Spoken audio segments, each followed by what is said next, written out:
Alright guys, so I know I've been going a little bit out of order with these boss guides, but whatever. Pretty low effort videos here. So we're doing Sinestra next. This is the last boss of BOT. This one's pretty difficult. Well, it's difficult to learn, but once you learn it and you stop dying to like the dumb stuff, it's actually not too hard.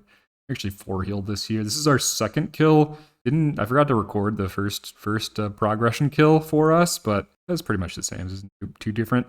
It's also really nice for healers because it drops shard, which is, kind of crazy. Nice trinket. So for healers, there's a lot of the stuff in this fight you really don't have to know anything about as a healer, like the ads, the eggs, all that stuff you really don't have to pay attention to. The main thing you really need to look out for, there's 2 things. One is rack, which is a debuff that I'll talk about a little bit later when it shows up. And the other is the like orb cutter things. There's a number of ways you can strategize around these cutters. Initially, we were doing a strategy like on the first couple pulls where we just had a big line like close to the boss, and when the cutters came out, everyone would step forward, and the people that got it would step back, and they'd go out and they'd swoop around back here. We kind of messed that up a bunch, and so we went to a little bit more like of a brain dead strategy where you can see these 2 markers here. We just had like the whole raid stack on purple on pull, and then as soon as the orbs came out, the whole raid moved to square. And then, the lines would show up pointing to whoever got the cutters, and they would run out. And that seemed to work a lot better for us. So it's a little bit of an uptime decrease on the range, right? Because everybody has to move a lot, but it was just infinitely safer for us. And I don't think damage really matters too much in this phase 1. So pre-pull, this fight is like, it's going to be really strong for healers that have like really high HPS output. Because when you get this haste buff later on, that gives you basically infinite mana, so you can just bull spam. Discipline's really good on this fight. Holy Priest is good on this fight. Holy Paladin is good on this fight. We haven't played with the Resto Druid on this fight, but I imagine they're quite strong too, because they do have a pretty good ability to just blast through mana by like full spamming Wild Growth and Rejuve. Resto Shaman is like pretty decent as well. For talents, I just use like a pretty standard build for everybody. You can, however, if you're really hard progging Sinestra and like this is your main focus, you can have a spec that takes that does not take like mana reduction talents if you have the option to switch mana reduction for throughput. So something like Resto Druid, where you can take like all those percentage Rejuve and percentage to Swiftmend and Periodic or whatever over like Moonglow or whatever it is, or the percentage mana base increase talents. I would do that just because, again, during like the highest raid damage portions of this fight, you basically have infinite mana. That's something to keep in mind, but basically standard for most healers. People here, I should be stacking up Divine Aegis with POH more aggressively here, but again, I think we were kind of like just pulling this super quick there. You can see we only did a 15-second pre-pull timer. Pre-pot, intellect always on any healer. I know it's like costs 5 gold to pull or whatever, but just suck it up and pre-pot. It's just value, free value. Always do it. You can see here before we pull, my mana bar goes up. That's the intellect. So for the first part of the fight, I'm just going to be getting some evangelism stack. There's really not too much raid damage until this first flame breath.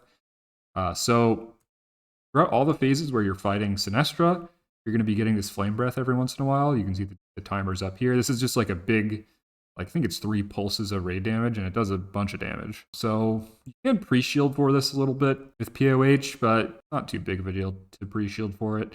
Although if somebody's low, or if somebody has rack on them, I would advise putting a power word shield on them. This goes out and them from dying. So just doing a little bit of pre-shielding here.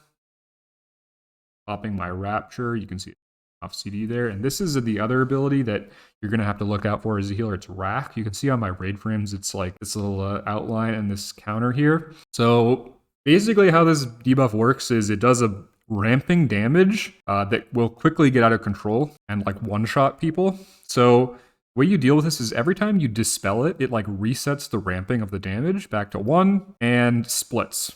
And you can't like outrange this, you can't immune it off. Well, you can immune it off, but it splits anyway, so there's no way to like cheese this at all. It's not like the Plague on Putricide where you could just like have somebody go die with it and battle res them.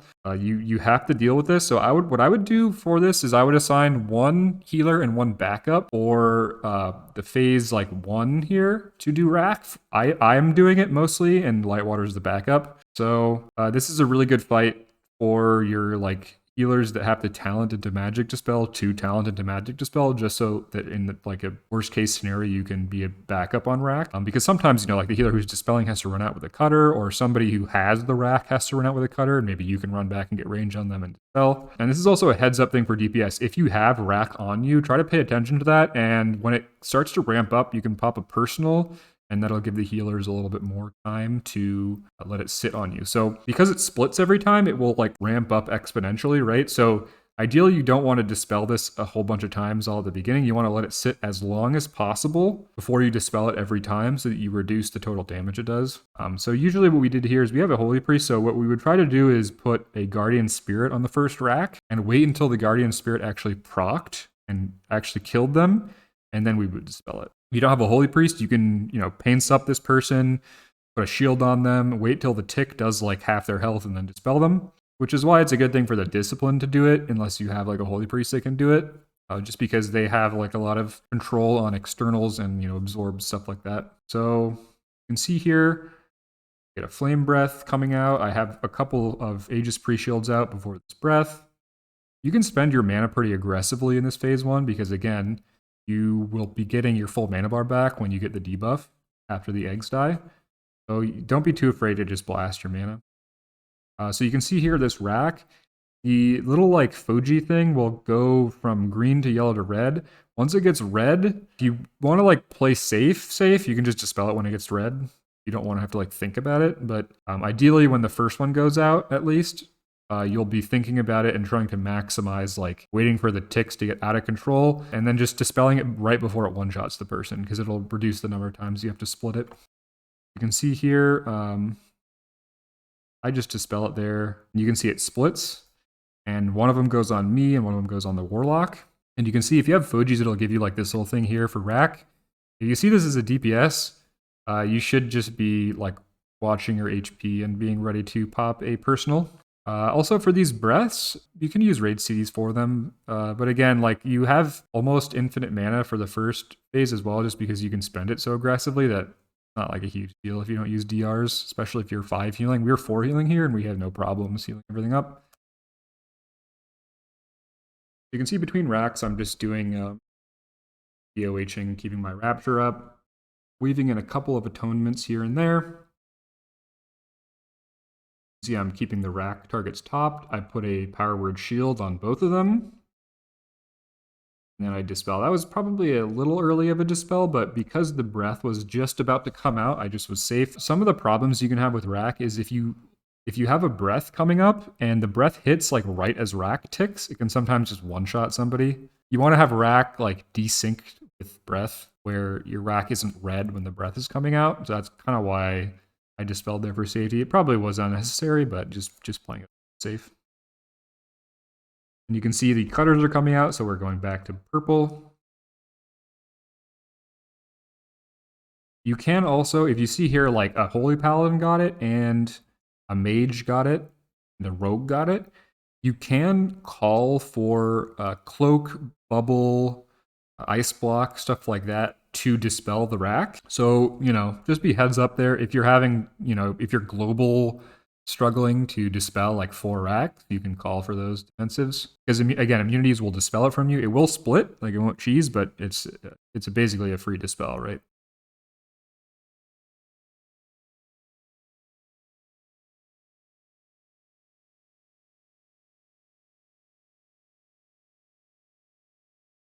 Barrier this breath.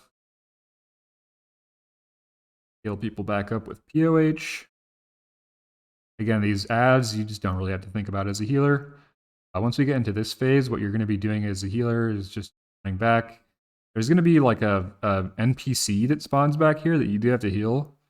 Other than that, there's really nothing to heal for like a minute here, so this is a good time to concentration pot.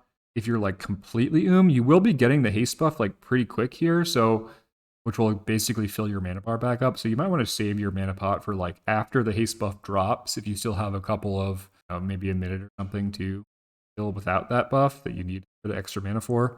I would try to get through like basically all the way until the end of the haste buff to or you use your mana, like bigger mana CDs if they're once a fight stuff like potions. So you can see here, there's this guy here, this NPC. He has to get some healing. He doesn't show up on logs or anything, and he gets like a big healing buff that like makes heals hit him for way harder. You can just have like 1 or 2 healers do this. It's really not that significant. You just have to chuck a couple of heals on him so he doesn't die. I honestly like don't even really know like what happens if he dies, because I just chuck a couple heals on him and he doesn't die. I honestly don't even really know what this mechanic totally does. You just kind of heal him a little bit. So again, you're just going to kill these whelps back here on the tank. And then after these whelps die, your DBS are going to go kill the eggs, and you can just kind of like not really have anything to do as a healer. I probably could be going and helping with some damage on the eggs, but like, I don't know, who cares? I'm just healing the NPC. Yeah, you can see here he gets a huge healing increase because like my penance is hitting for like 100k on him.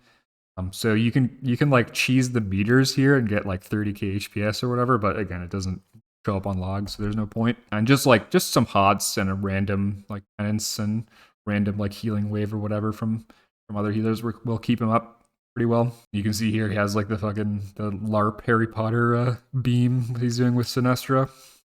I'm gonna hit him with the Expecto Patronus or whatever it is. So yeah, in this phase, like not too much goes on. A couple ads will spawn in the back. You can just atonement heal off these. They don't do very much damage. Get picked up.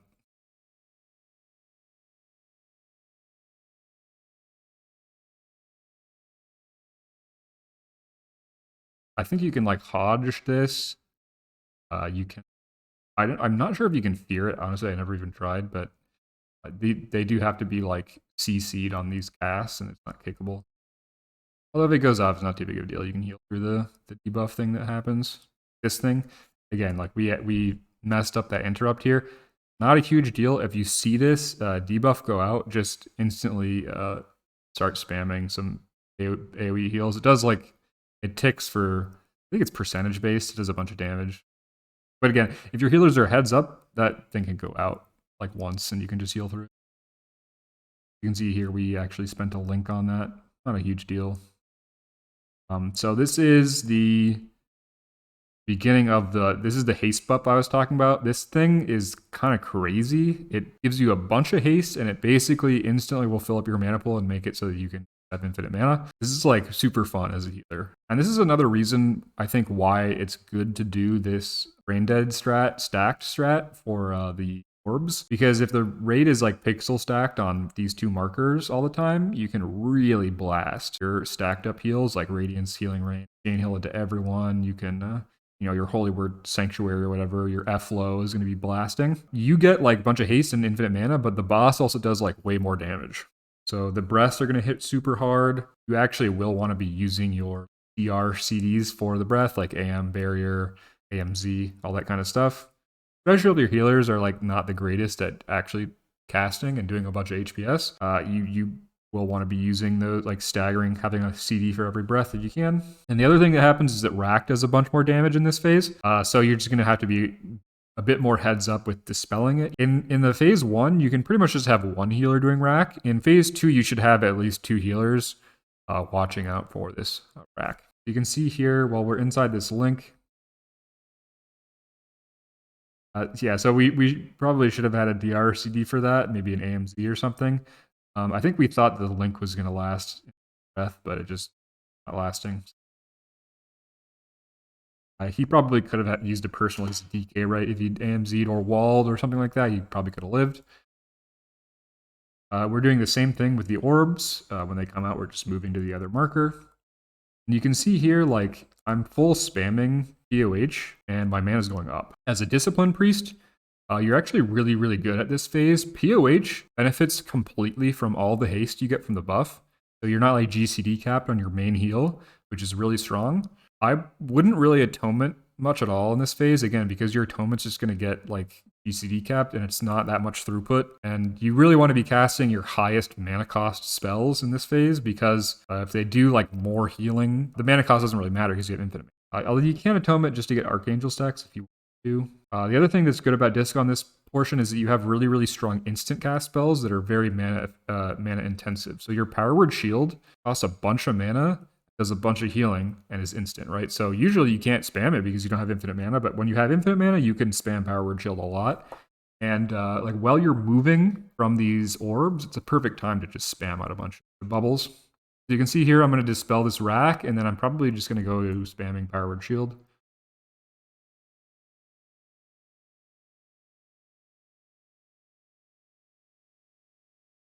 And then once we're stationary again, I'm going to go back to just blasting POH. You can see even POH that has a base cast time of like 2.3 is still almost GCD cap. That's how much haste you get. So if I was casting any spells that were like less lower cast time, I would just be wasting a bunch of that haste value. For your other healers, again, because you have infinite mana, you're just going to be blasting healing rain, spam chain heal. You're going to just be blasting with radiance or whatever. You can chain cast radiance and then into sprinkler and then chain cast more radiances. While you're moving, you don't really have great instance as Holy Paladin while you're moving.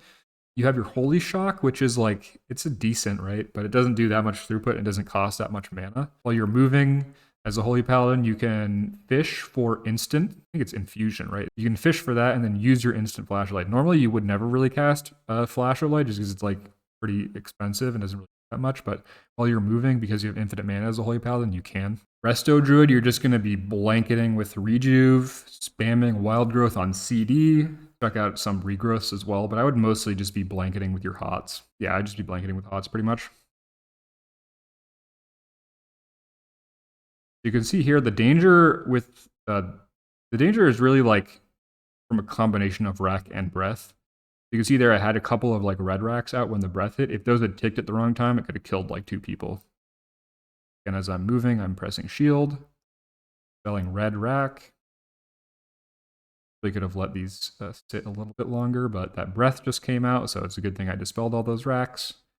I send my hymn here. Usually, what I would recommend is, if you can help it, I would save your like super efficient raid CDs, especially Discipline Hymn, because it's like once a fight basically, it has such a long cooldown. I try to save it for after this haste buff drops. Although if you're gonna be going for like full HPS, like parse cheesing, you should be using it inside this haste buff. For your other healers that have like shorter CDs, like Holy Priest Hymn is 3 minutes, Trank is 3 minutes, stuff like that, you can just send them on cooldown pretty much. But if you will usually have to, especially if you have like a little bit lower DPS, you're gonna have to be in this like really high damage phase without this buff for a little while, and you want to have like really high throughput cooldowns to use there. So him runs out. A little bit of atonement here because Flame Breath isn't far away to get those Archangel stacks. Press Archangel, and then I'm back to POHing. We get Cutters, and I'm just back to spamming Shield. Breath, POH. Not too complicated here. Our HPAL dies there. I don't know what he died to. Fell right over, so I'm going to be down a healer here.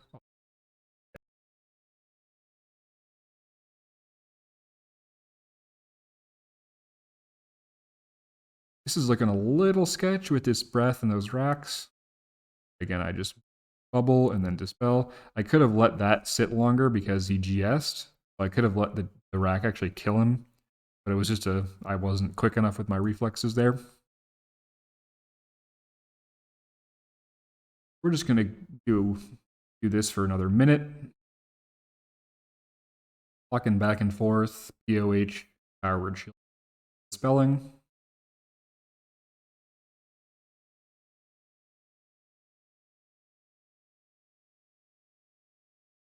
And again, on your other healers, you're going to be doing very similar stuff. Mostly spamming your most expensive, highest throughput heal. And outside of that, when you're moving, using your most expensive, highest throughput casts you can. And for that rack dispel. Also, the way that the orb slicer things work is like sometimes you'll get the alert from like if you're using a raid pack like Foji's, it'll give you an alert that you're targeted by it when you aren't actually targeted by it. the orbs like don't have a debuff they put on you to tell you you're targeted, so there's really no way to track it really effective, like super accurately. So you just have to use your eyeballs and just stare and wait to see who gets the little line attached to them. That's like pretty much the hardest part about this fight, in my opinion, is learning to not have anybody in your raid die to the cutters. So you can see here we're at 17% and the haste buff just dropped.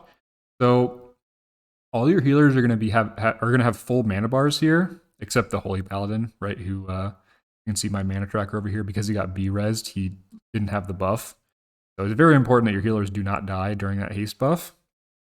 So you're going to have a little while where you're fighting the boss while it's doing a bunch of extra damage and you don't have the haste buff. So this is where it's going to be the most important to have raid CDs, to have personal cooldowns, to have like health stones. And because you should be going in here with a full mana bar, you can really, really spam as if you had infinite mana in this phase, and you kind of just hope the boss dies before you. What I would recommend doing here.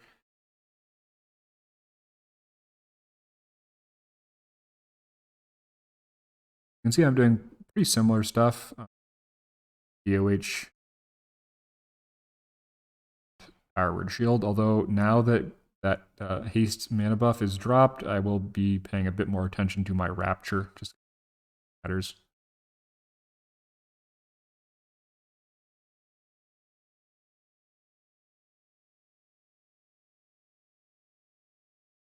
And just keeping an eye on those racks.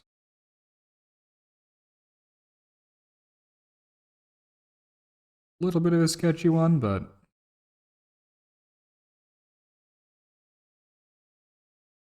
you can see there the boss dies.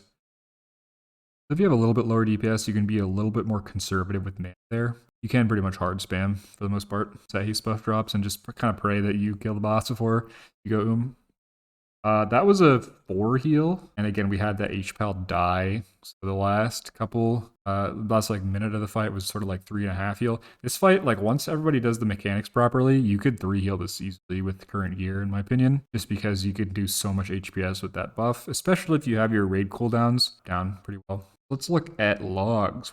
So because the fight gives you infinite mana, and I think Radiance is the strongest spell in the game at translating mana into healing if the raid is stacked. You can see that H-Pals are like absolutely killing it on this fight.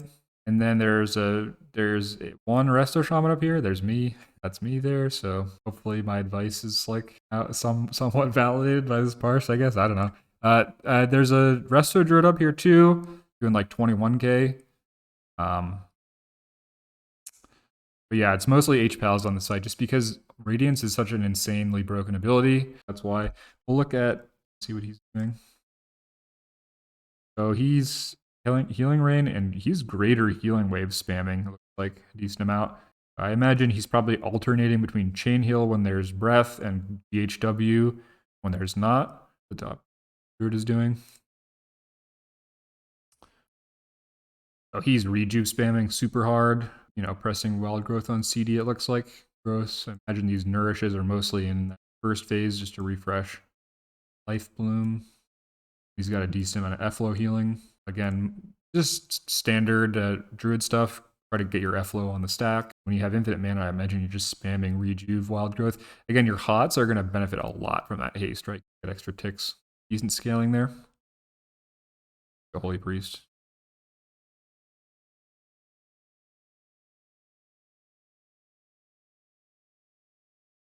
So rank 1's just spamming POH, doing some renews, and a couple flash heals actually. I imagine flash heal is like pretty strong in that when you have the haste buff, just because it's high throughput. If you want to parse on Holy Priest, you have to get people to click your Lightwell, which is actually kind of cringe because people do not want to click Lightwell. But it is actually, Lightwell is like kind of busted if you get people to actually click it. It's very strong. That's Sinestra. Again, as a healer, don't get hit by cutters and dispel rack correctly, and you're fine.